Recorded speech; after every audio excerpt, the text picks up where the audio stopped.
Both of you want to play the hero for some waitress? Walk away, or this gets messy, Officer Dimsdale said, as his hand stayed locked around Leslie's arm. He looked at Harry Barkley and Jason Carlton with the contemptuous ease of a man convinced he was untouchable. Then he turned his back on them like they were nothing, like the uniform, the rank, and their years of classified operations meant nothing inside this diner. Harry and Jason held their ground, steady and unmoving. Years of military discipline kept both men composed. What Dimsdale couldn't possibly know was that the Navy SEALs he just dismissed had dismantled more dangerous operations than this, and had never once walked away from one unfinished.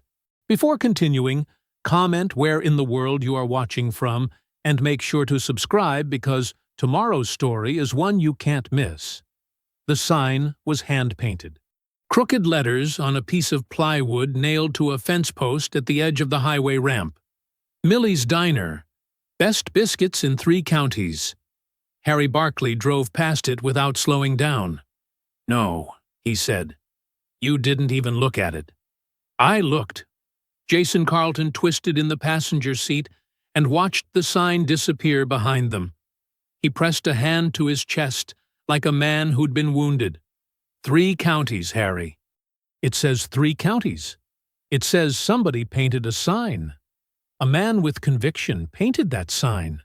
Jason settled back and crossed his arms. A man who believed in something. Harry said nothing. He kept both hands on the wheel and his eyes on the road. They had been driving since 4 in the morning. Kings Bay was 12 hours behind them. Home was 3 hours ahead. The only thing he wanted was a shower, a real bed, and 8 hours of silence. The truck slowed down. Jason didn't say a word. He just looked out the windshield with a small, satisfied smile. Harry took the exit ramp. Harlan Falls. Georgia wasn't much to look at from the road. A gas station, a dollar store, a used car lot with plastic flags strung between the light poles. The kind of town that the interstate was built to bypass, and mostly did. But Millie's Diner sat right on Route 9 like it had always been there and always would be. Red vinyl booths in the windows, a hand-lettered chalkboard by the door advertising the Tuesday special. The parking lot had 6 cars in it before 8 in the morning, which was all the review either man needed. Harry pulled in. The bell above the door announced them when they walked in. Cool air hit them. The good kind of diner cool. The kind that smells like coffee and bacon grease and something that takes you back to somewhere you can't quite name, but know you've been before. The place was about half full. 2 old farmers sat at the counter on chrome stools, bent over their mugs like they'd been there since sunrise and planned to stay until noon. A young couple in a corner booth was coaxing a toddler into eating scrambled eggs. A woman near the window had a paperback open in front of her, a half-eaten piece of pie beside it. The photographs on the far wall covered it almost completely. Faces of regulars going back decades, smiling out at the room like a family reunion that never quite ended. Harry looked at the farmers, the woman with the book, the photographs. Some places just feel like something, he thought. Hard to explain, easy to feel. They slid into the back booth. She appeared almost immediately. She was young, maybe late 20s, moving through the diner the way someone moves when they know every inch of the place by heart. Not rushed, not slow, just sure of herself. Her uniform was clean and pressed. Her hair was pulled back neat. She had a smile that she gave freely, and a way of looking at you that made you feel like you were the only table in the room. "Good morning, gentlemen." Her name tag read, Leslie. She set down 2 menus without being asked, and flipped to a fresh page in her order pad. "Coffee to start?" "Please," Jason said. Then he looked at the chalkboard on the wall. "Are the biscuits as good as the sign says?" She didn't hesitate. "Better." Harry looked up. Bold claim. Bold biscuits. She smiled and poured the coffee without spilling a drop. "Give me a few minutes, and you'll stop questioning the sign." Jason pointed at Harry. He didn't want to stop. Most people don't. She tucked the coffee pot under her arm and looked at Harry directly. "Most people who don't stop are wrong." Harry almost smiled. Almost. 2 orders of biscuits and gravy. Good choice. She took the menus back and headed toward the kitchen with the ease of someone who'd made that walk 10,000 times. Jason lifted his mug. "I like her." "You like everybody." "I like good people." He sipped his coffee and leaned back. "She's good people. You can just tell." Harry picked up his own mug. Outside the window, Route 9 rolled past quiet and unhurried.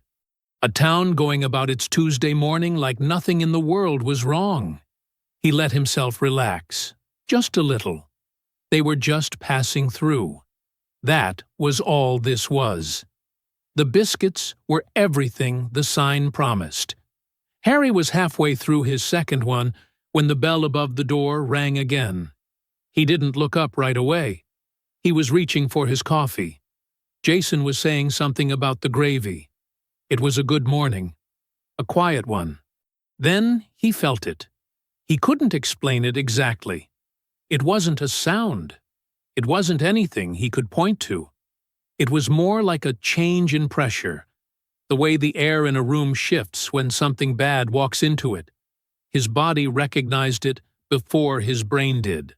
15 years of training had made him that way. He looked up. 2 officers stood just inside the door. The first one was big. Not tall, just wide and solid, like something that had been pressed into its shape by force. Mid-40s. His uniform was tight across the shoulders. His name tag read Dimsdale. He had the kind of face that might have been handsome once, before whatever he was on the inside started showing up on the outside. His eyes moved across the diner slowly, taking inventory, deciding what was his. The second officer was younger, lean. He stood half a step behind Dimsdale and kept his eyes on the floor. His name tag read Ponce. He had the look of a man who had learned a long time ago that it was safer not to see things. Harry watched the room react. The 2 farmers at the counter didn't turn around.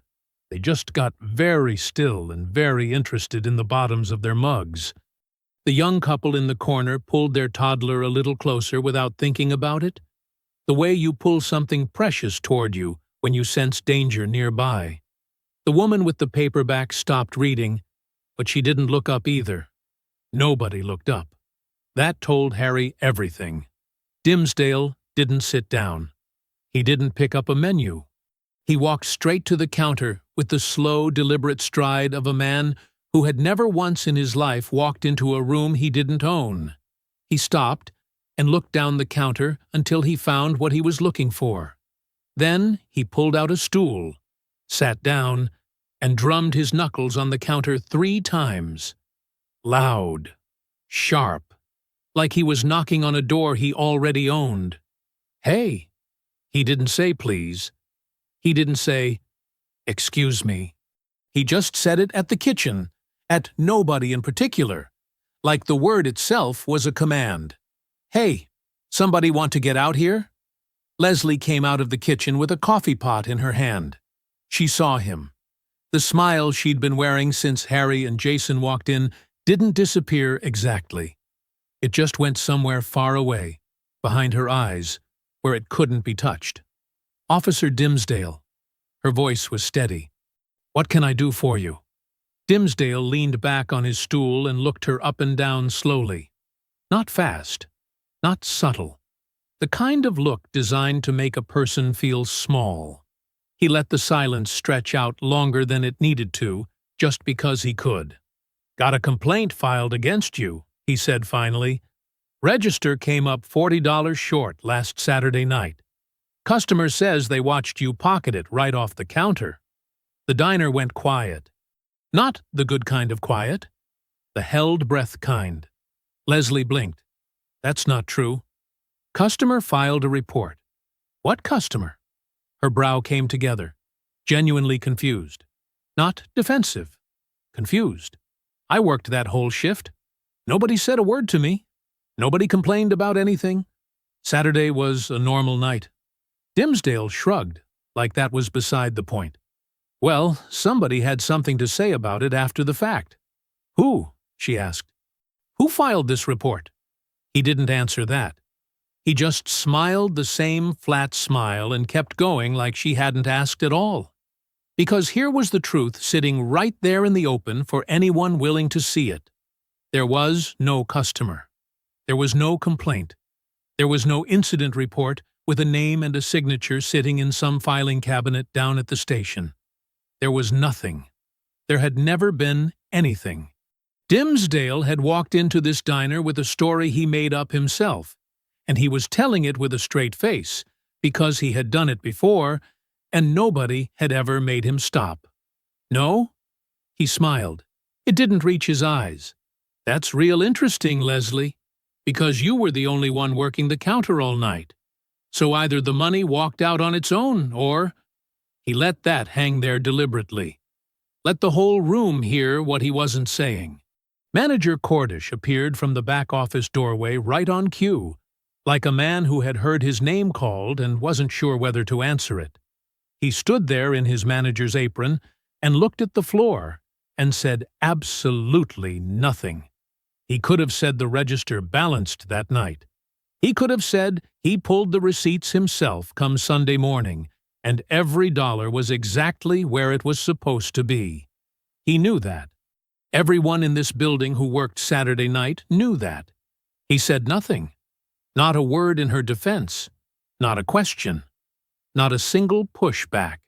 He just existed in the middle distance and let it happen. I didn't touch that register, Leslie said. Dimsdale tilted his head. You calling me a liar? I'm telling you the truth. He stood up off the stool. Slowly. He straightened his belt, adjusted his badge, took his time. Every movement said the same thing. I am not in a hurry, because you are not a threat to me. He walked around to her side of the counter, into her space, close enough that she had to look up at him. Here's what's going to happen, he said, his voice dropping low. You're going to take off that little apron, and you're going to come down to the station with me, and we're going to sort this out. And if you've got nothing to hide, then you've got nothing to worry about. He paused. Right? I have 4 tables.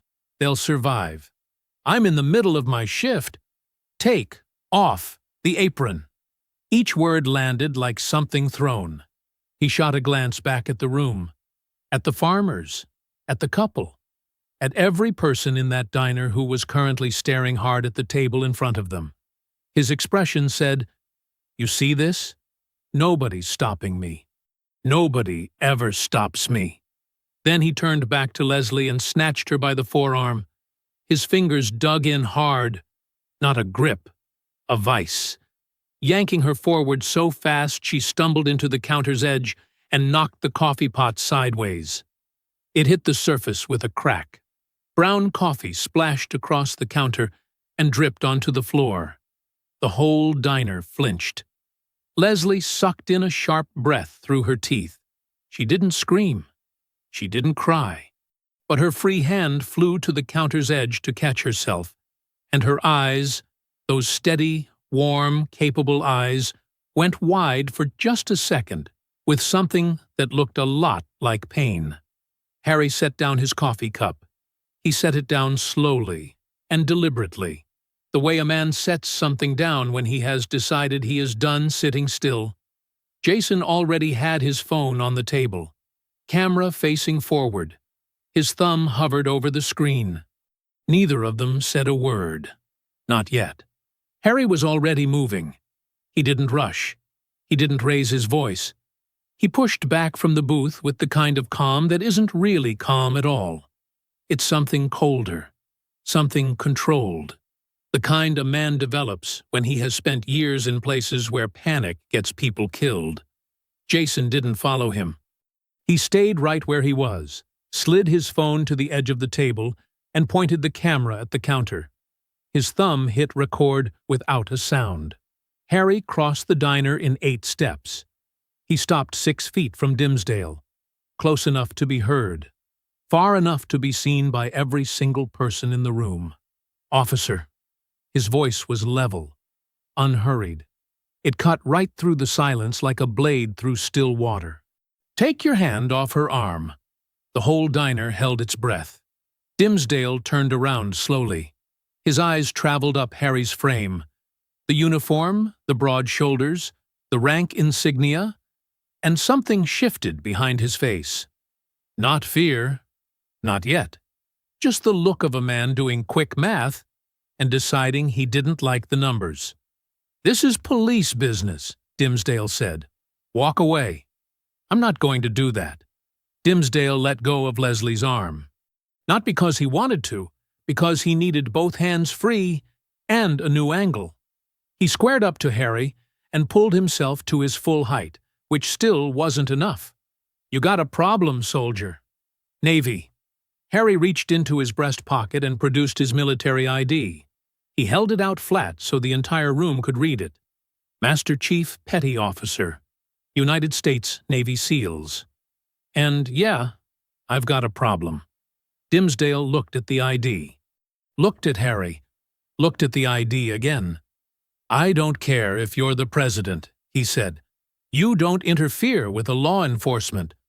You have no lawful basis to detain this woman." Harry's voice didn't get louder. It got cleaner, sharper, like he was reading from something printed in large, clear letters that everyone in the room could follow along with. "No probable cause, no warrant, no witness statement on record, because there is no witness, and there is no report, and you know that better than anybody standing here right now." Dimsdale's jaw tightened. Harry kept going. "Under Georgia Code Title 51, Chapter 7, what you just did, grabbing this woman, pulling her physically, making her stumble, that is unlawful restraint. That is battery. And it happened in front of a room full of witnesses." He paused just long enough to let that land. "And a camera." Dimsdale's eyes cut sideways to the back booth. Jason gave him a small wave. Phone still recording. For the first time since he walked through that door, something flickered across Dimsdale's face that wasn't confidence. Ponce, still standing by the door, shifted his weight from one foot to the other. He looked at his partner. He looked at the floor. He looked at Harry. He looked like a man who was beginning to understand exactly which side of history he was standing on. "You're making a big mistake," Dimsdale said, low, private, just for Harry. "I've made mistakes before." Harry didn't blink. "This isn't one of them." The silence stretched out. Then Dimsdale smiled. That flat, practiced smile that didn't mean anything good. He straightened his badge, took one long look around the diner, making sure everyone saw him leaving on his own terms, and then pointed a finger at Leslie. "This isn't finished," he said. "I'll be back with documentation. And next time, your little bodyguards won't be here." He turned and walked out. Ponce followed without a word. The bell above the door rang behind them. Nobody moved. Then the farmer at the counter, the older one, the one who had been staring into his coffee mug since the moment Dimsdale walked in, turned around on his stool and started clapping. Slow at first. Then the woman with the paperback joined him. Then the young couple. Then the other farmer. It built into something that filled the whole room and bounced off the photographs on the wall and rose up to the ceiling. Leslie stood at the counter. Her arm was red where Dimsdale's fingers had been. Her coffee pot was still lying on its side in a spreading brown puddle, but her back was straight. Her chin was up. She looked like a woman who had been hit and had not fallen. She turned to Harry. "Thank you," she said quietly. "But it won't stop." Harry looked at her. "Tell me," he said. Cordish disappeared back into his office without a word. Nobody was surprised. Harry slid into the corner booth. Jason stopped recording, pocketed his phone, and moved to join them. Leslie untied her apron, folded it over the back of a chair, and sat down across from them both. She pressed her fingers flat against the tabletop like she needed something solid to hold on to. The diner had gone back to its quiet hum. The farmers returned to their coffee. The woman with the paperback found her page. Everyone was pretending very hard that everything was normal. Leslie looked at her hands for a moment. Then she looked up. "His name is Seth," she said. "My little brother.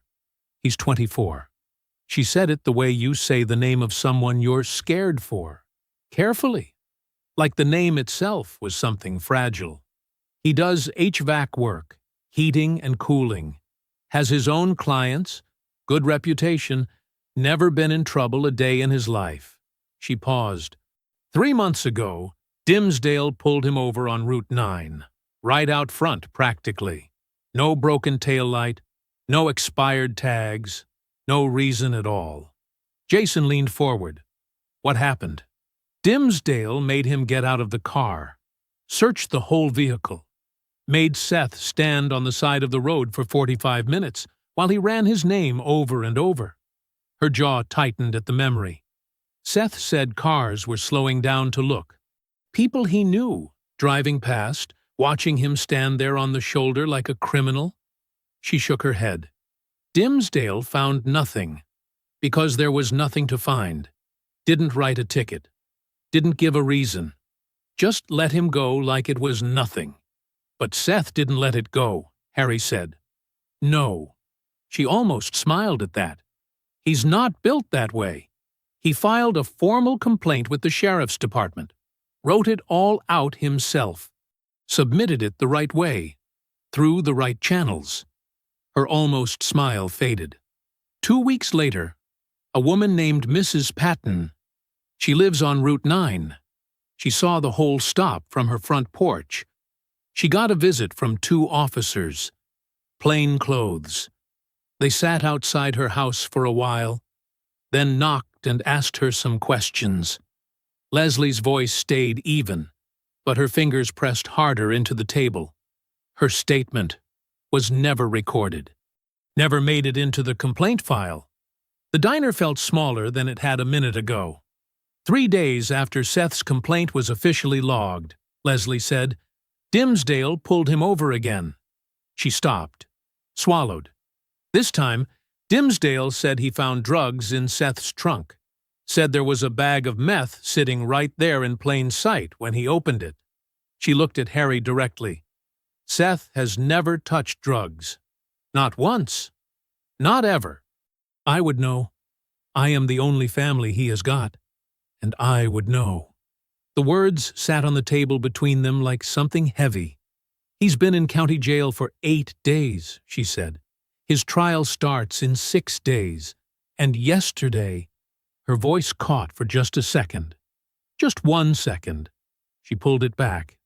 Yesterday, his public defender called me and said he was withdrawing from the case. Something about a conflict of interest. Wouldn't explain it. Just said he was off the case and Seth would need to find other representation. 6 days before trial, Jason said quietly. 6 days before trial. She nodded. I've been calling lawyers, legal aid, anyone I can find. Nobody's moving fast enough.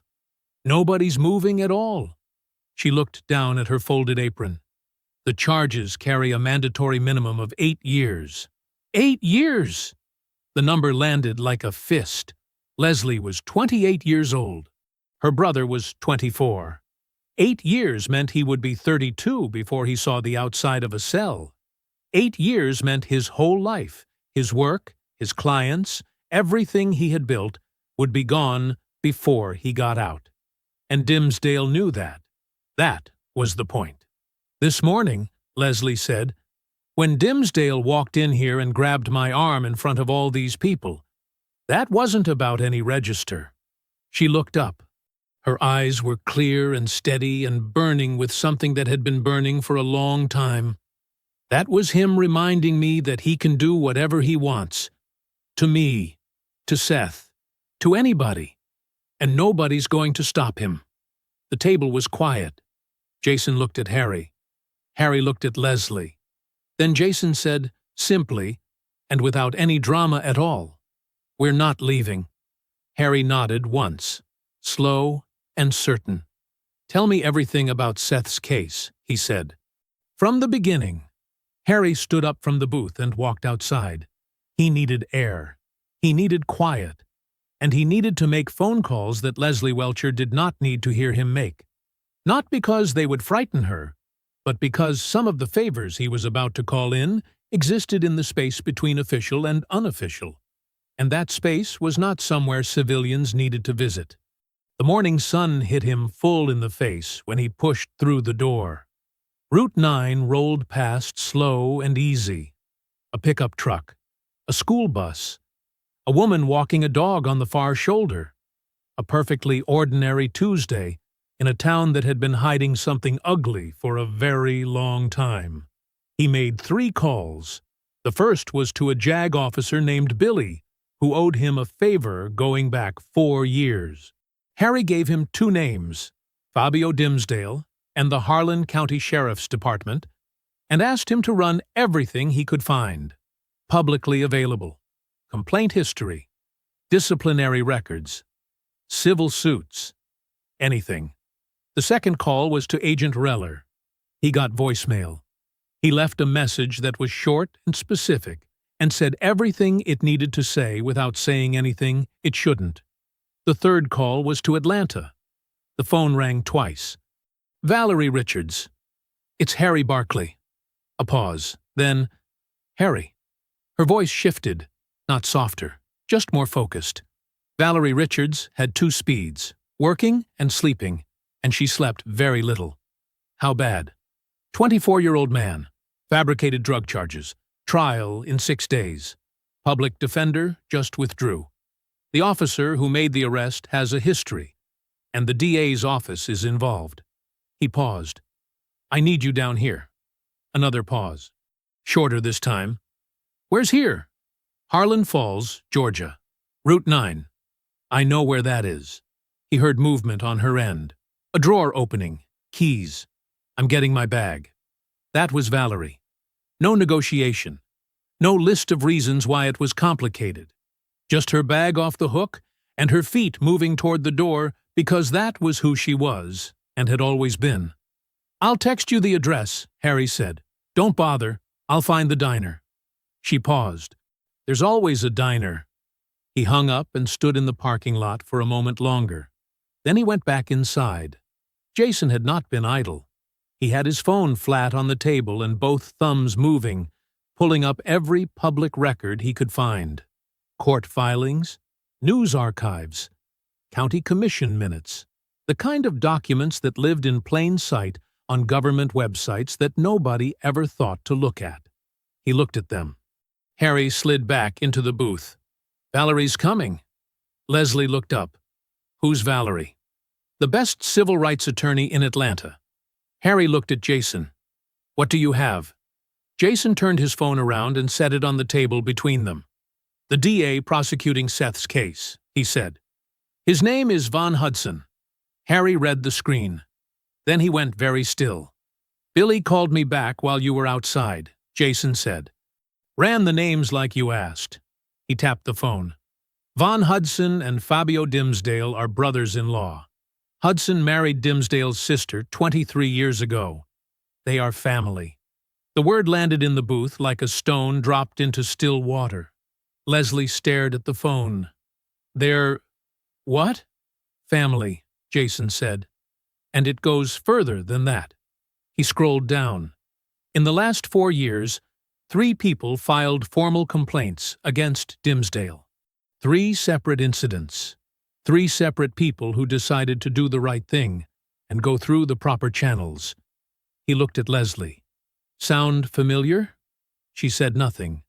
"First one moved out of town 8 months after filing. Second one recanted. Withdrew the complaint completely. No explanation on record."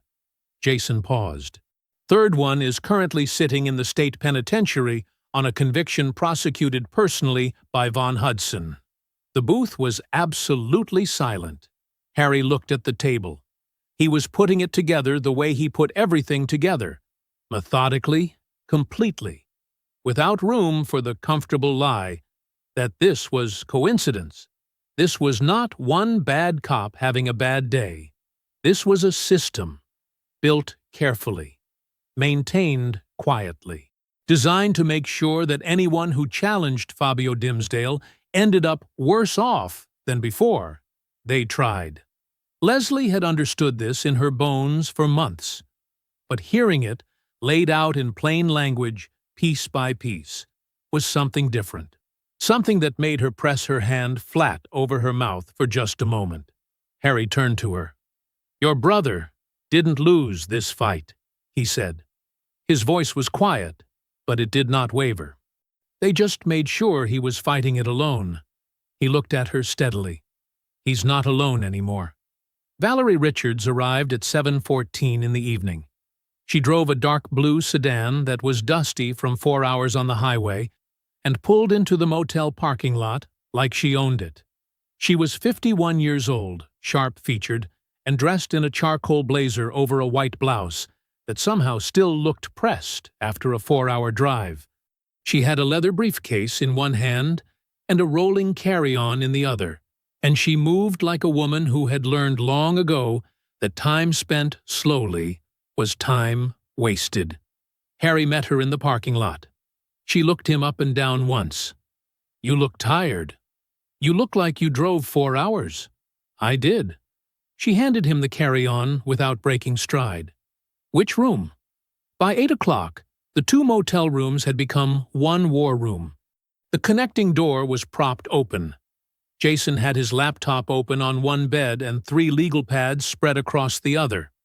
Valerie had commandeered the small desk and covered it with documents she had pulled and printed at a copy shop on Route 9. Seth's arrest report, the complaint filing, Hudson's public case history, everything she could get her hands on in 4 hours of driving and thinking simultaneously. Leslie sat in the corner chair. She had her hands wrapped around a cup of gas station coffee that had gone cold an hour ago. She wasn't drinking it. She was just holding it. Valerie read everything twice before she said a single word about any of it. Then she set down the last page, took off her reading glasses, and looked at Leslie directly. "I'm taking your brother's case," she said.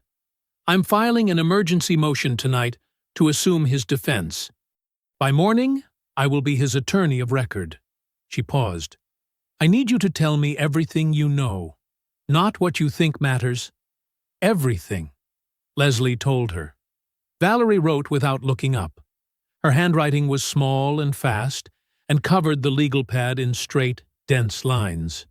She asked questions that cut to the exact center of things. No warm-up. No easing in. What time was the second stop? What road? What direction was Seth traveling? Had he been to any location that day that could explain being in that area? Who knew he filed the complaint? How long between the filing and the arrest? Leslie answered every question. Harry and Jason listened and said nothing. This was Valerie's room now. When Leslie finished, Valerie tore the top sheet off the legal pad and pinned it to the wall above the desk, with a thumbtack she produced from her blazer pocket, like she had been expecting to need it. "Here is what we are working with," she said. 6 days. No defense attorney on record as of this morning. A compromised DA who is family to the arresting officer. A judge who has spent 30 years in the same county as both of them. She capped her pen. The case against Seth looks airtight on paper. That means our job is to find the paper that isn't there. Jason looked up from his laptop. "I'm already mapping every camera within 2 blocks of the arrest site." "Good." Valerie pointed at Harry. "I need your federal contact, the one you mentioned on the phone. Reller. Get him on standby. I don't know yet what we'll need him for, but I want him warm." She turned back to her desk. "I'm filing the motion in the next hour. Tomorrow morning, first thing, we go see Seth." The jail visit was scheduled for 9 the next morning. Harry had been in difficult rooms before, rooms where everything was wrong and the air itself felt hostile. But there was something about a county jail visiting room, the fluorescent light, the bolted-down furniture, the thick reinforced glass, that put a particular kind of weight on a person. The weight of a system that had already decided what you were. Seth Welcher was brought in wearing a county-issued jumpsuit 2 sizes too big for his frame.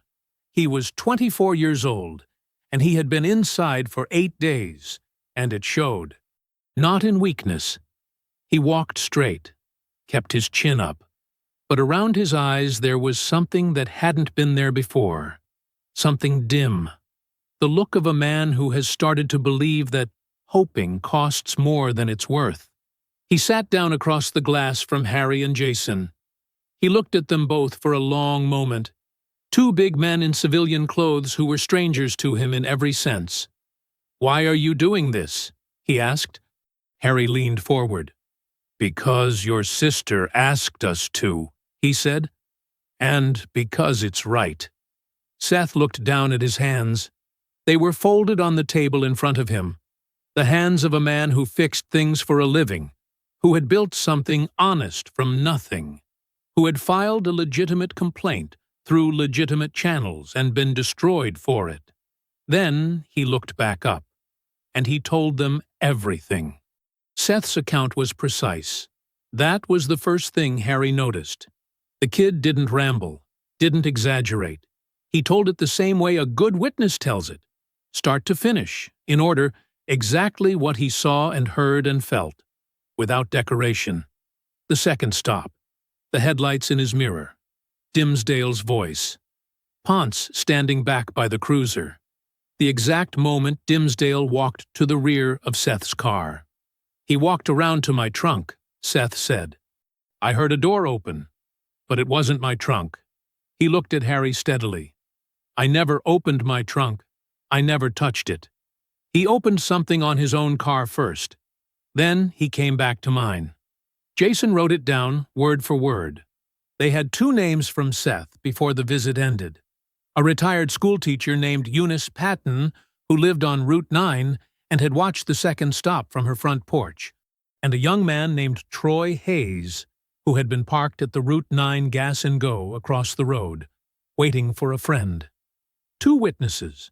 It wasn't much, but it was something. Eunice Patton lived in a pale yellow house with a covered porch and a flower bed that ran the full length of the front yard. She answered the door before Harry could knock a second time, which told him she had seen them coming up the walk and had been deciding whether to open it. She was 68 years old, small and neat, with reading glasses pushed up on top of her head, and the careful eyes of a woman who had lived in Harlan Falls long enough to know exactly how things worked here. She looked at Harry, then at Jason, then past them both at the street. "Come inside," she said quietly. "Don't stand on the porch." She had sweet tea ready, which meant she had been expecting someone eventually. She sat across from them in a floral armchair and folded her hands in her lap and listened while Harry explained who they were and why they were there. When he finished, she was quiet for a long moment. "I saw it," she said finally. "The whole thing. I was sitting right out there." She tilted her head toward the front porch. "I saw that officer walk to the back of his own car before he ever touched that boy's trunk." Her jaw tightened. "I knew what I saw. Would you be willing to testify to that?" Harry asked. She looked at her hands. The silence stretched long enough to tell its own story. "I've lived here my whole life," she said. "My daughter lives 4 streets over. My grandchildren go to school in this county." She looked up. "I know what happens to people who make trouble for Fabio Dimsdale." "Mrs. Patton." Harry leaned forward. "Seth Welcher is 24 years old. He filed a legitimate complaint and he's sitting in a cell for it. You may be the only person who can—" "I know that." Her voice came out sharper than she intended. She softened it. "I know that, young man. I've been knowing that for 8 days, and it has not let me sleep." She looked out the window toward Route 9. "Let me think on it. Come back tomorrow." It wasn't yes, but it wasn't no. Troy Hayes was 22 and lived in a studio apartment above a laundromat on the south end of town. He cracked the door open 4 inches and looked out at them through the gap like a man who had learned to be cautious about who he let in. Jason explained the situation in plain, direct terms. No pressure, just the facts. Troy shook his head. "I can't get involved in anything right now." "Why not?" Jason asked. Troy looked at the floor. "I got a warrant, traffic stuff, nothing serious. But if I start making noise, they'll use it." Jason looked at Harry. Harry gave him a small nod. "Give me until tomorrow morning," Jason said. "I'll have that warrant resolved through proper channels. Legally. Cleanly. It'll be handled." Troy looked at him for a long time. "You can do that?" "Yes." Another long look. Then Troy opened the door a little wider. "Okay," he said. "Tomorrow morning. If it's handled, I'll sign a statement." By the following morning, Jason had the warrant resolved. It took 12 hours, 1 favor, and a phone call to a clerk in the county magistrate's office. It was done quietly and completely correctly, and it cost Jason something he would not mention to anyone. He knocked on Troy's door at 8:30. Troy opened it. He looked at Jason. "It's gone?" "It's gone." Troy nodded slowly. He picked up a pen off his kitchen counter. He signed the statement. Then Dimsdale moved. Eunice Patton called Harry at noon. Her voice was shaking in a way it hadn't been the day before. "There's a patrol car sitting in front of my house," she said. "Been there 40 minutes. Nobody's gotten out. Nobody's knocked." She paused. "They're just sitting there." Harry closed his eyes for 1 second. "Don't go outside," he said. "I'll call you back." He called her back 2 hours later. She didn't answer. At 4 in the afternoon, Valerie's phone rang. It was Eunice Patton. She was sorry, she said. She had thought about it more carefully. She wasn't sure what she saw had been as clear as she first thought. Her eyes weren't what they used to be. She didn't want to say something under oath that she couldn't be 100% certain of. She was sorry. Valerie wrote it down without expression. She thanked Mrs. Patton and ended the call and sat quietly for a moment with her pen in her hand. Troy's phone went straight to voicemail that evening. His apartment, when Jason drove past, was dark. A neighbor said he had packed a bag and gone to stay with family. She didn't know where. Harry stood in the parking lot of the motel with his arms crossed and looked at the sky. Dimsdale was watching. Dimsdale had always been watching. And tomorrow, Seth's trial was 4 days closer. Jason didn't sleep that night. Harry came out of the bathroom at 2 in the morning and found him exactly where he had been at midnight, sitting on the edge of the bed, laptop open, 3 empty coffee cups lined up on the nightstand like a timeline of how long he had been at it. "Go to sleep," Harry said. "In a minute." Harry looked at the screen. Lines of data. File logs. Timestamps. "What are you looking at?" "Dimsdale's body camera footage from the night of Seth's arrest." Jason didn't look up. Or rather, "I'm looking at where it isn't." Harry sat down on the other bed. The official story was simple. Dimsdale's body camera had malfunctioned during the stop. The file was corrupted. Nothing was recoverable. It was documented in the incident report in 2 clean bureaucratic sentences that were designed to be read quickly and forgotten. Jason was not built for reading things quickly and forgetting them. "The department uses a cloud backup system," he said. "Every body camera in the Harlan County Sheriff's Department automatically uploads footage to a remote server within 90 minutes of an officer's shift ending." He turned the laptop so Harry could see the screen. "This is the manifest log. It's a public record. Valerie filed a FOIA request 2 days ago, and it came back this afternoon." Harry looked at the log. "There," Jason pointed. That is a file uploaded from Dimsdale's camera on the night of Seth's arrest. Uploaded at 11:47 p.m., right on schedule. He scrolled down. And that, he pointed again, that is the same file being deleted. 3 days later. Harry looked at the date on the deletion entry. 3 days after the arrest. 2 days after Seth's complaint was officially logged with the department. The room was very quiet. So the footage existed, Harry said. The footage existed, Jason confirmed. It uploaded automatically like it was supposed to. And then somebody went in and deleted it. He closed the laptop. That is not a malfunction. That is a choice. They brought it to Valerie at 7 in the morning. She read the manifest log twice, holding it close like she was checking for something hidden between the lines. Then she set it flat on the desk and put both palms on it and stood there for a moment with her eyes closed. "This is enough for a motion," she said. "Potentially tampering with evidence. Federal preservation rules apply to body camera footage in an active criminal case. If that file existed and was deliberately deleted after charges were filed." She opened her eyes. They had a legal obligation to preserve it. She filed the emergency motion by 9 a.m. The hearing was set for that afternoon. Harlan County Courthouse was a squat brick building that smelled like old carpet and copy paper. Judge Clinton Marshley was a big man gone soft with age, with white hair and reading glasses on a chain around his neck, and the unhurried manner of someone who had been the most powerful person in every room he had entered for 30 years. He did not look pleased to see Valerie Richards. She presented the motion with the precision of a surgeon. The manifest log, the upload timestamp, the deletion date, the federal preservation statute, the direct correlation between the deletion and the filing of Seth's complaint. She did not raise her voice. She did not need to. The facts raised themselves. Judge Marshley looked at the documents over the top of his glasses. He looked at Valerie. He looked at D.A. Hudson, who sat at the prosecution table with his hands folded and his expression arranged into something that resembled patience.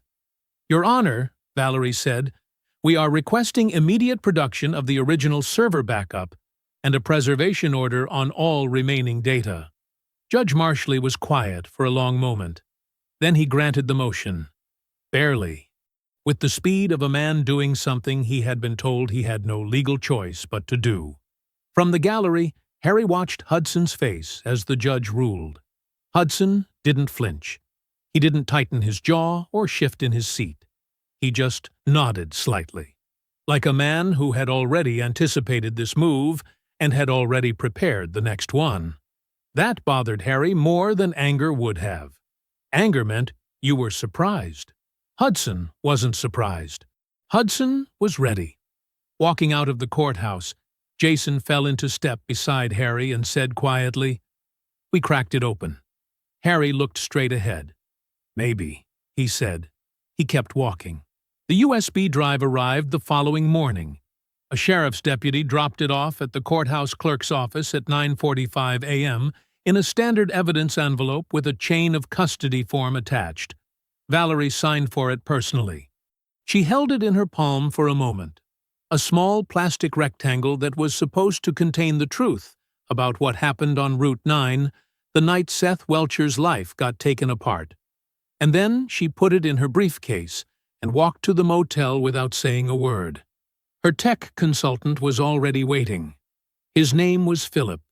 He was 30 years old, wore a faded university sweatshirt, and had the kind of quiet competence that didn't need to announce itself. Valerie had used him on 4 previous cases. He set up his equipment on the motel room desk without being asked and held out his hand for the drive without ceremony. Harry, Jason, and Leslie stood back and watched. Philip inserted the drive. His fingers moved across the keyboard. The room was silent except for the low hum of the laptop fan and the distant sound of a truck on Route 9. Then footage appeared on the screen.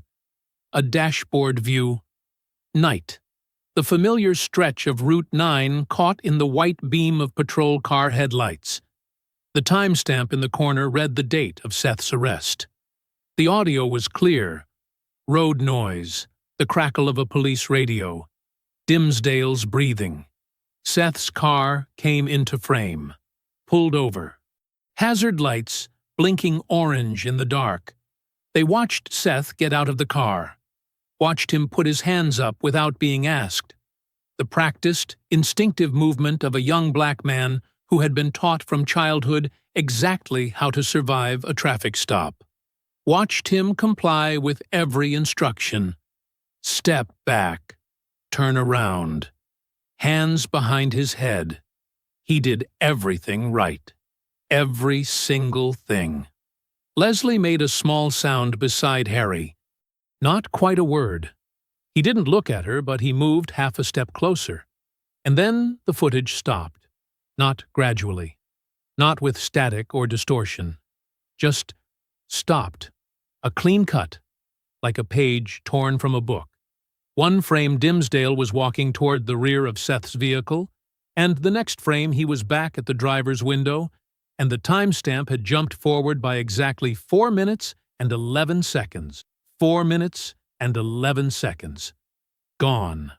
According to Dimsdale's written report, those were the exact 4 minutes and 11 seconds during which he approached the rear of the vehicle, opened the trunk, and discovered the bag of methamphetamine sitting in plain sight. The most important 4 minutes of the entire case. Vanished. Philip leaned back in his chair. This wasn't corrupted, he said. He said it the way a doctor says something definitive, not dramatically, just clearly. A corrupted file degrades. The audio breaks up, the image pixelates, the timestamp stutters. This is a clean cut. Someone went into this file and removed that section deliberately. Jason stood up straighter. Valerie turned to look at Harry. Harry looked at the screen. At the timestamp frozen after the jump. At the 4 missing minutes sitting in the middle of the footage, like a hole punched through the center of a piece of paper. That's tampering, Jason said. That is tampering, Valerie confirmed. Her voice was controlled, but something moved behind her eyes. Something sharp and certain. She turned to Philip. How fast can you document that technically? In language a judge can understand? 2 hours. You have one. She was already reaching for her legal pad. I'm filing a motion to dismiss. Evidence tampering. The chain of custody on these charges runs directly through footage that has been deliberately altered. She wrote as she talked. This isn't just cause for dismissal. This is a federal crime. She looked up. For just a moment, one brief, unguarded moment, the room felt different, lighter, like something that had been pressing down on all of them since the day they walked into this fight had lifted slightly. Leslie pressed both hands over her mouth. Jason exhaled slowly through his nose and looked at the ceiling. Harry looked at the screen, at the clean, deliberate cut in the middle of the footage. They had them. The evidence was right there. Documented, technical, undeniable. Dimsdale had stood in that courtroom and submitted footage he had personally edited. That was not a mistake. That was not a malfunction. That was a man so certain of his own protection that he had committed a federal crime on a court-ordered evidence submission and handed it over with his name on the envelope. Harry should have felt relieved. He didn't. He stood at the edge of the room and watched Valerie write, and felt the thing he always felt when a situation resolved itself too cleanly, too fast, too conveniently. The same quiet warning he had felt every time, in every operation, right before the ground shifted beneath his feet. He kept it to himself, for now. The motion was heard the next morning. Valerie had been up until 2 a.m. preparing it. Every argument clean and precise. The technical documentation from Philip, the timestamp analysis, the chain of custody. She had built it the way she built everything, carefully, completely, with no gaps and no assumptions. She walked into that courthouse looking like a woman who had already won. Judge Marshley called the hearing to order at 9 a.m. sharp. Valerie presented the motion in 14 minutes. She laid out every piece of evidence in plain, logical order. The cloud backup log showing the original upload. Phillips' technical analysis confirming deliberate editing rather than corruption. The 4-minute and 11-second gap landing exactly where Dimsdale's report claimed the drugs were found. She connected every dot clearly and without drama, because the facts didn't need drama. They needed to be heard. When she finished, Judge Marshley looked at D.A. Hudson over the top of his glasses. Hudson stood up slowly. He buttoned his jacket. He smoothed the front of it. He picked up a single manila folder from the table in front of him, opened it, and removed a small stack of documents with the unhurried ease of a man who had been waiting for this exact moment since before the hearing was even scheduled. "Your Honor," he said pleasantly, "I appreciate Ms. Richards' thorough presentation. I'd like to offer some context." He submitted the documents to the clerk. Copies were handed to Valerie. She looked at the top page. Harry watched her face from the gallery. He watched something change in it. Not collapse, not break, but tighten. The way a face tightens when it absorbs something unexpected and refuses to show how much it hurts. Hudson explained it with the calm patience of a professor, correcting a student's honest mistake.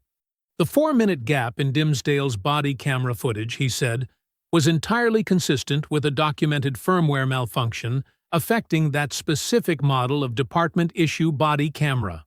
A glitch that caused intermittent recording gaps during high CPU operations, such as night vision activation, combined with simultaneous audio processing. The department had identified the issue 6 weeks before Seth's arrest and submitted a formal memo to the manufacturer. He had the memo.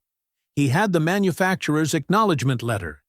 He had documentation of 3 prior incidents, other officers, other stops, same gap pattern, from the 2 months preceding the arrest.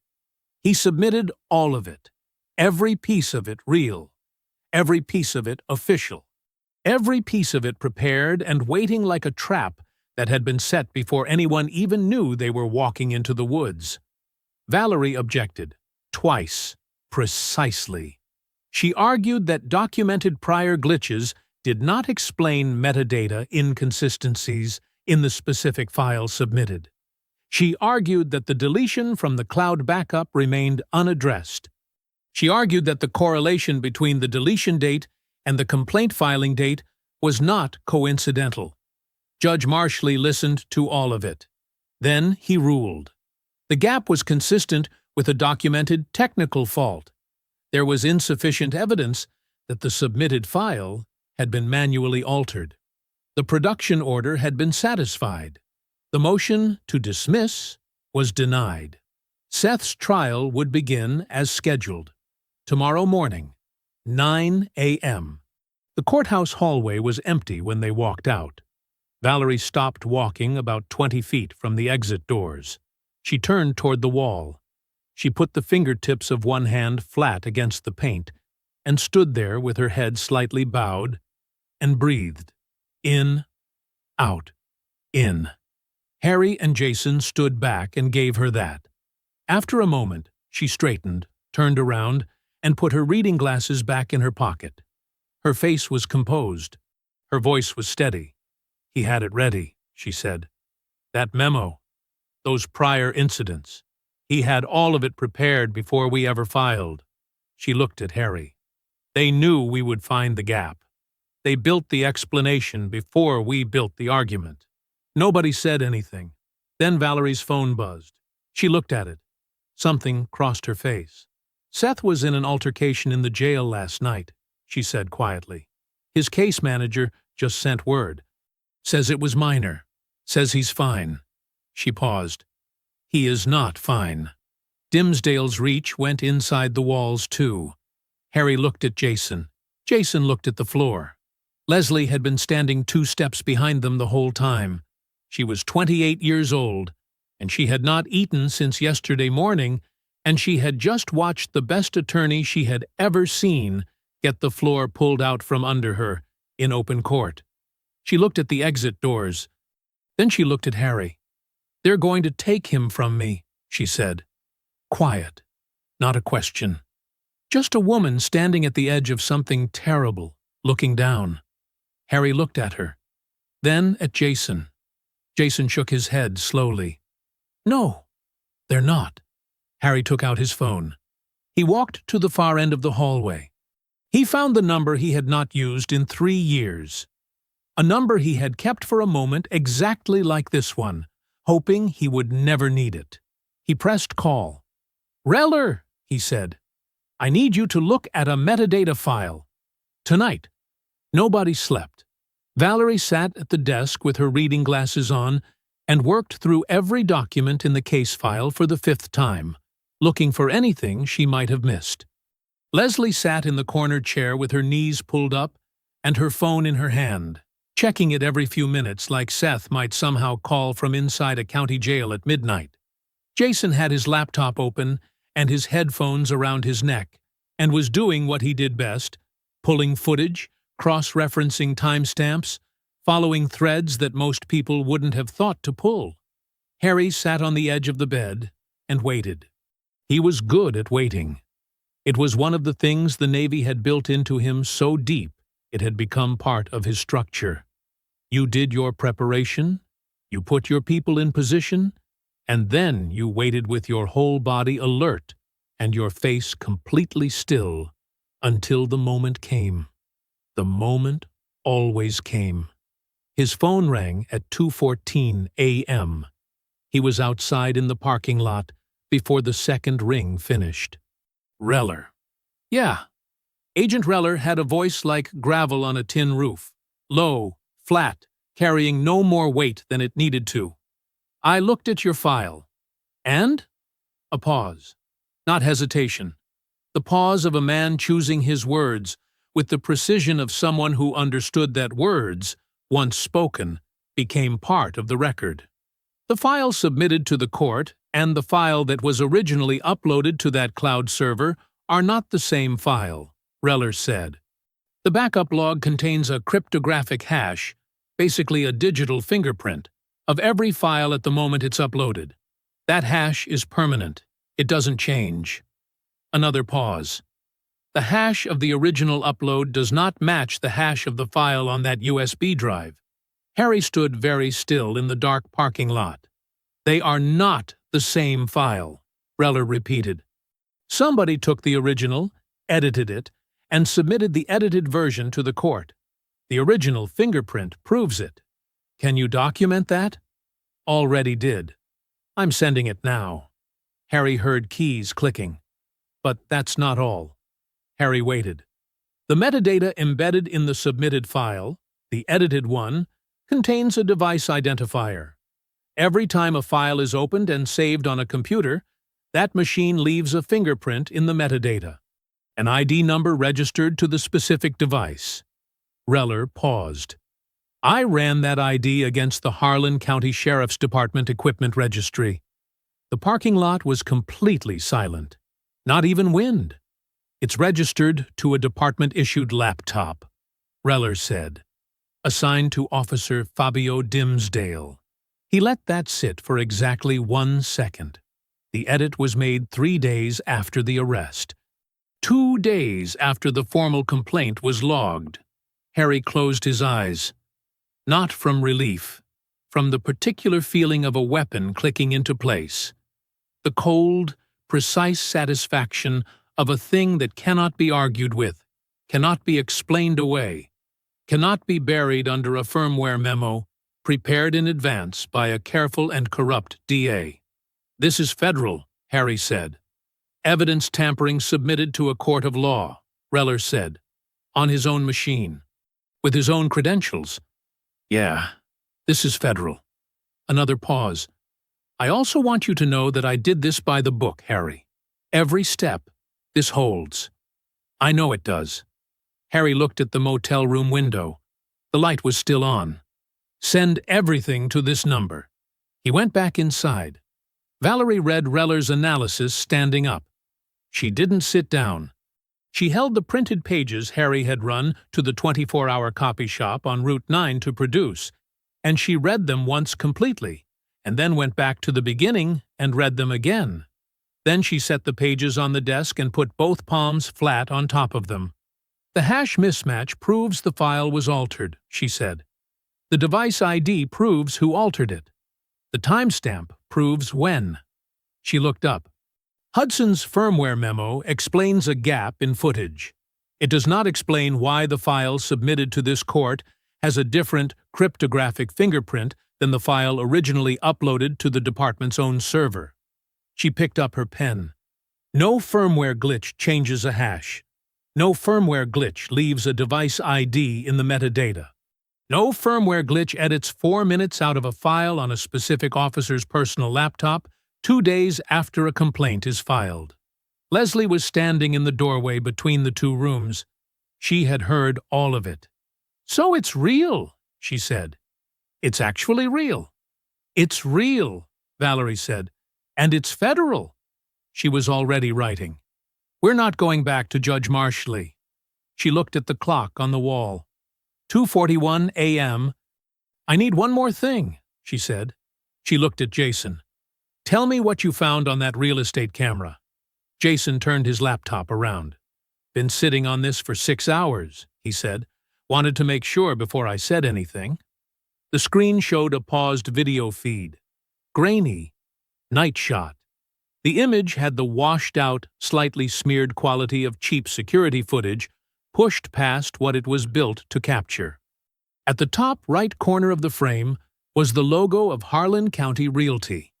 At the bottom left corner was a sliver of Route 9.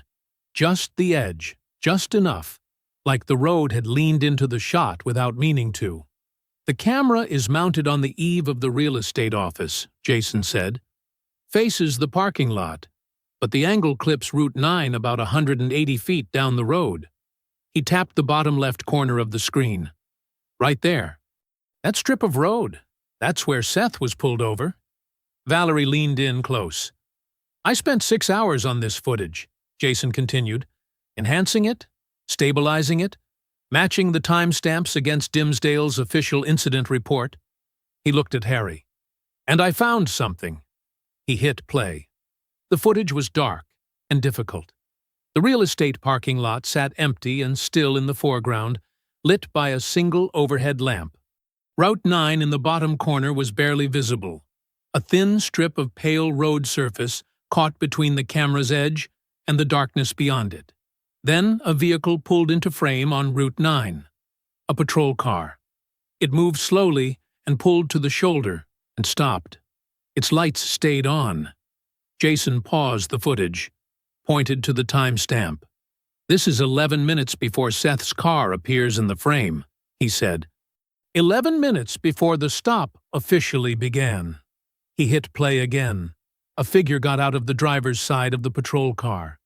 The image was grainy and distant, and the night swallowed most of the details. But the uniform was visible. The build was visible. And the movement, deliberate, purposeful, unhurried, was visible. The figure walked to the rear of the patrol car, opened it, reached inside, removed something. The object was small, and the image was too degraded to identify it with certainty. But the action was clear. The figure held something, looked at it briefly, and then closed the rear of the vehicle. Then the figure walked back to the driver's side and got in. Jason paused it again. The room was absolutely silent. 11 minutes later, Jason said quietly, "Seth Welcher's car appears on that road." The stop begins. And 4 minutes and 11 seconds of body camera footage, the exact 4 minutes during which Dimsdale claims he found drugs in Seth's trunk, disappears. He closed the laptop slowly. Dimsdale was on that shoulder before Seth ever drove past. He retrieved something from his own vehicle before the stop began, and then he made sure nobody would ever see what happened next. Valerie straightened up. She was not a woman given to visible emotion in working moments, But something moved across her face. Something quiet and fierce and absolute. "He came prepared," she said. "He came prepared," Jason confirmed. Leslie had both arms wrapped around herself in the doorway.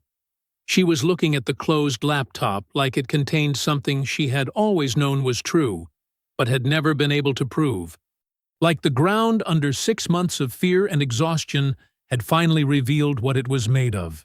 "Can you authenticate it?" Valerie asked. "Chain of custody, timestamps, everything a federal court needs." "Already started," Jason said. "I pulled the original unedited footage directly from the real estate office's backup server this afternoon. The owner let me copy it when I explained the situation. I have the original file, the device it came from, and a signed statement from the owner confirming it hasn't been touched." He looked at Valerie. "I also have a digital forensics contact at Kings Bay who can certify the timestamp integrity by morning." Valerie nodded once, the nod of someone moving immediately to the next step. She picked up her pen and her legal pad, and she began to write with the focused energy of a woman who had just been handed everything she needed and intended to use every single piece of it. "We have 2 things," she said as she wrote. "Reller gives us proof that Dimsdale edited the body camera footage on his own laptop and submitted the altered file to a federal court proceeding." She kept writing without looking up. "This footage gives us proof that Dimsdale was positioned at the stop site 11 minutes early and retrieved an object from his own vehicle before Seth arrived." She stopped writing, looked up. "Neither one of these things is a theory," she said. "Neither one requires a jury to believe a witness who can be intimidated or a neighbor who can be frightened into silence." She held up the legal pad.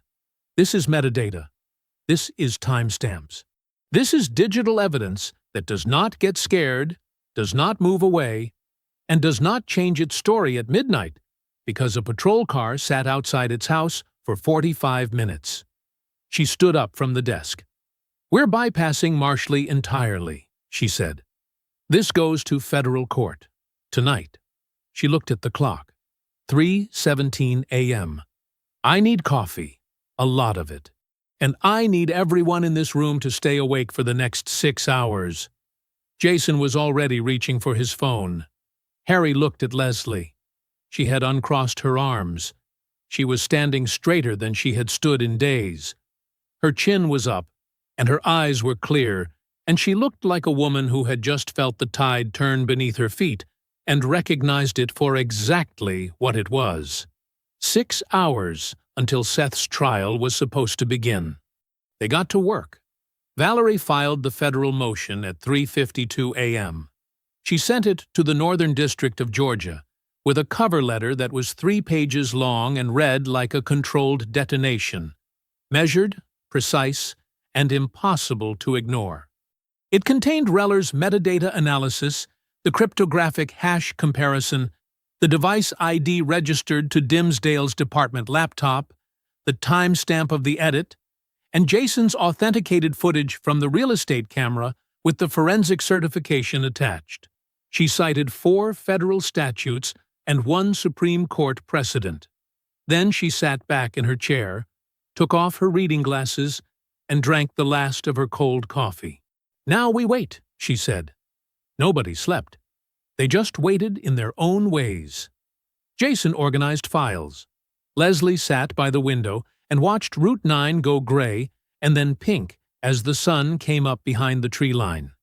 Harry stood outside in the parking lot for a long time with his arms crossed, watching the sky change color, running the operation in his head from beginning to end the way he always did before the final phase, looking for the thing he might have missed, the angle he hadn't covered, the gap in the plan that could still cost them everything.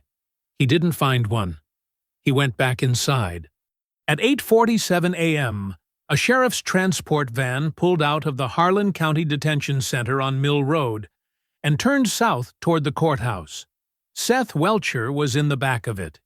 He had been up since 6. He had eaten the breakfast they gave him without tasting it. He was wearing the civilian clothes Leslie had dropped off 2 days ago, a pressed blue shirt, dark slacks, the clothes of a man trying to look like what he was, which was innocent. He sat with his hands folded between his knees and looked at the floor of the van and tried to hold on to the thing Harry had told him through the jail glass 6 days ago. He's not alone anymore. He held on to it as hard as he could. At 8:53 a.m., Valerie's phone rang. She looked at the screen, closed her eyes for 1 second, opened them. "Yes," she said. She listened.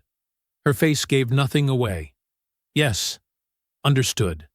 Thank you, Your Honor." She ended the call. She looked at Harry.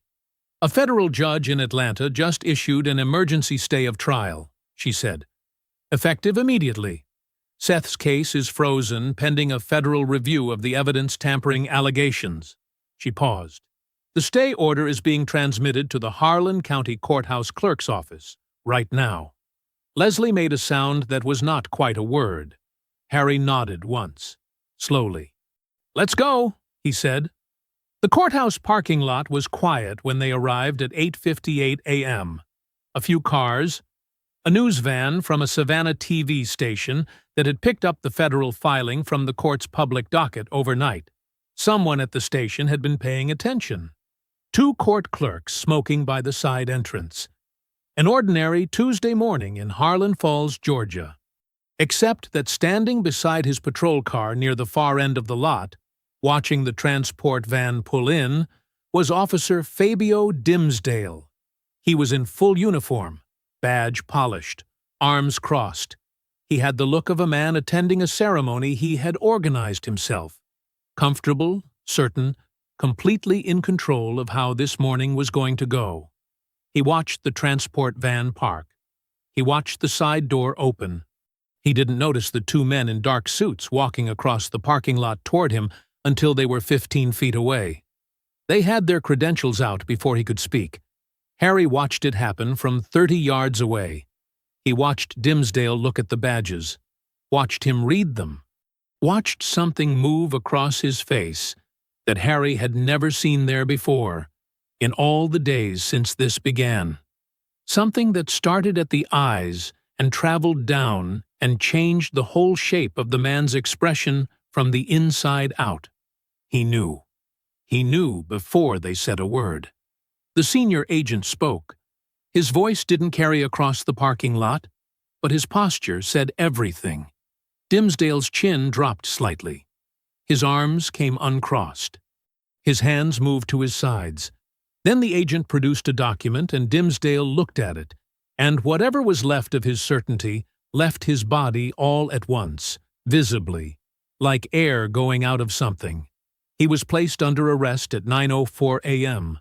Federal charges, evidence tampering, civil rights violations under color of law, filing false police reports, obstruction of justice. The transport van sat 20 feet away, with its engine still running. Inside it, a 24-year-old man in a pressed blue shirt had no idea that the person who had destroyed his life was standing in handcuffs in the parking lot outside. Ponce was in the lobby when he saw it through the glass doors. He stood completely still for 5 full seconds.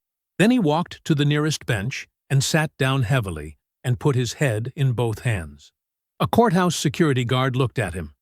"You okay?" Ponce looked up. His face had the wrecked, pale look of a man who had just watched something he had been pretending wasn't coming arrive right on schedule. "I need a lawyer," he said. Then, 30 seconds later, in a voice barely above a whisper, "And I want to make a statement." Ponce's lawyer arrived at 10:15.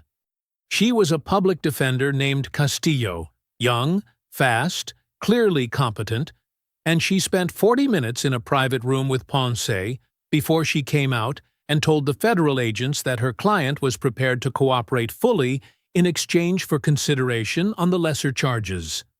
The senior agent, whose name was Dimitri, listened to her terms without expression, and then made a call to the U.S. Attorney's office that lasted 11 minutes. Then he came back and said, "We're ready. when he is. Ponce talked for 4 hours. Harry and Jason didn't hear it in real time. Nobody did except the agents, the attorneys, and a federal court reporter whose fingers never stopped moving. What they learned came in pieces. Through Valerie, who had contacts inside the federal building in Atlanta, who knew how to say a great deal while technically saying very little. But the shape of it became clear quickly. Ponce had been Dimsdale's partner for 2 years and 6 months. In that time he had watched things he should have stopped, and said nothing about things he should have reported, and convinced himself, in the particular way that weak people convince themselves of terrible things, that staying quiet was just survival and not complicity. He was wrong. He had known he was wrong for a long time. He named 6 cases, 6 separate incidents over 3 years in which Dimsdale had used his badge as a weapon against people who had challenged him, inconvenienced him, or simply existed in his path on the wrong day. Traffic stops that were never about traffic. Searches that were never about evidence. Charges that were never about the law. He named the dates. He named the locations. He described conversations, specific words, specific phrases, that passed between Dimsdale and D.A. Von Hudson before formal charges were ever filed in those cases. Informal calls. Texts. A standing lunch at a steakhouse on the county line every other Thursday, where the 2 men discussed, over their meals, which cases needed to move fast, and which complaints needed to disappear, and which witnesses had suddenly become uncertain about what they saw. Hudson didn't just prosecute the cases Dimsdale brought him. He shaped them. He prepared for challenges before they were filed. He built contingencies, like the firmware memo, into cases before defense attorneys even knew which way the wind was blowing. He had been doing it for years with the smooth, practiced ease of a man who had never once been asked to explain himself and had stopped expecting that he ever would be. Ponce knew about the body camera edit, not the technical details. He wasn't that kind of careful, but he knew. He had been in the patrol car when Dimsdale spent 40 minutes on his laptop the night after the arrest. He had asked what Dimsdale was doing. Dimsdale had told him to mind his own business in language that was clear about what the consequences of not minding it would be. Ponce had minded his own business. He said that into the record, with his head down and his voice flat, and the particular exhausted honesty of a man who had run out of places to hide from himself. Von Hudson resigned at 12:17 p.m. His assistant released a 2-paragraph statement to the local press citing personal health concerns and a desire to spend more time with his family. It was the kind of statement that said nothing, and everyone understood perfectly. The State Bar Association opened a formal investigation before the afternoon was out.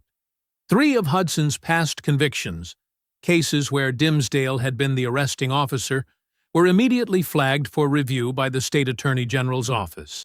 Judge Clinton Marshley filed a recusal notice from every pending case involving the Harlan County Sheriff's Department at 1 p.m. His clerk released it without comment.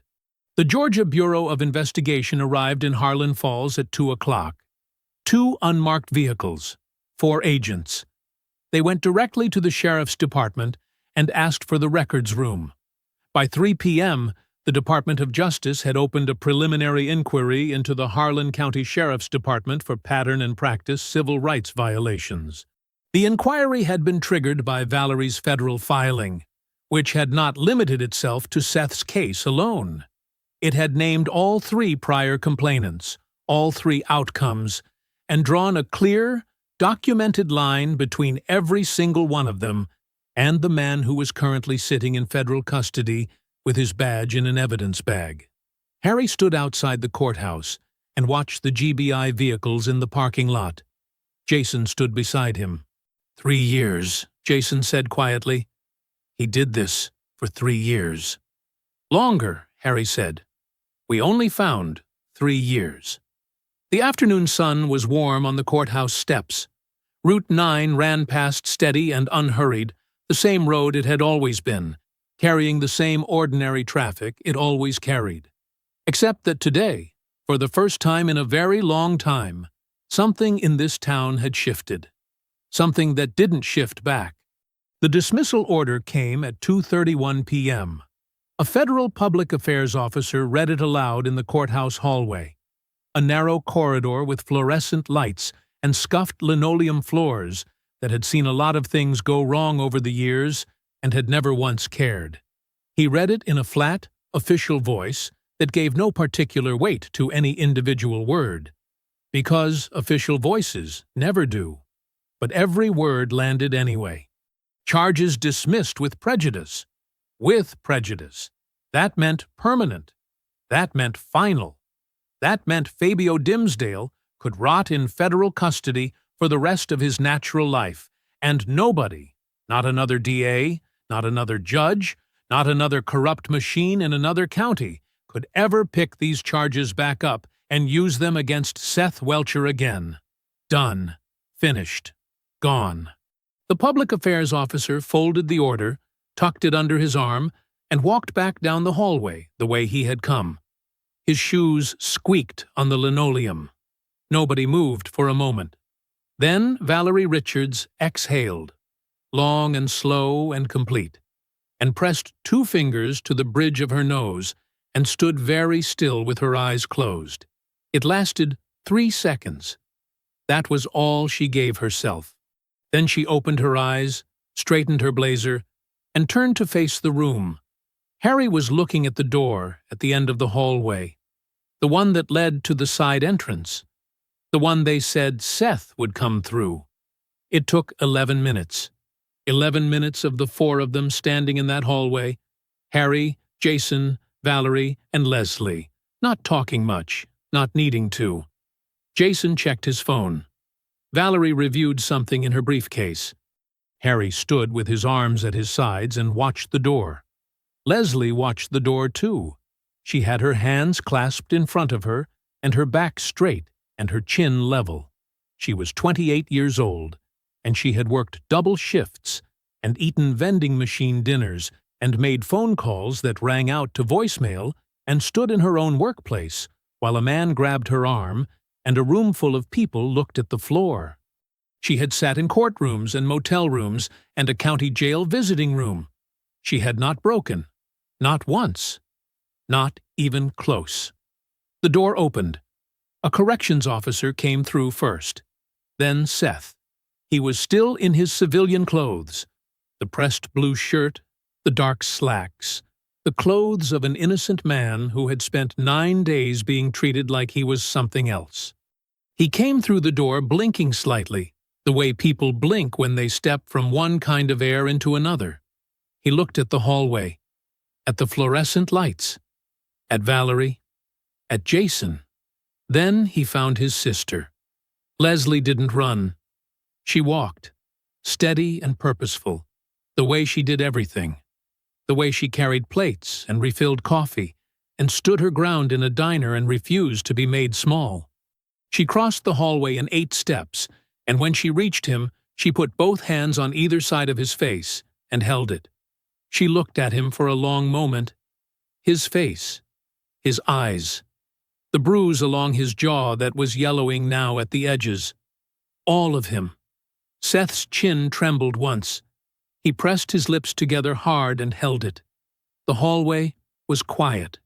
What passed between them in that moment was not something the narrative attempted to capture.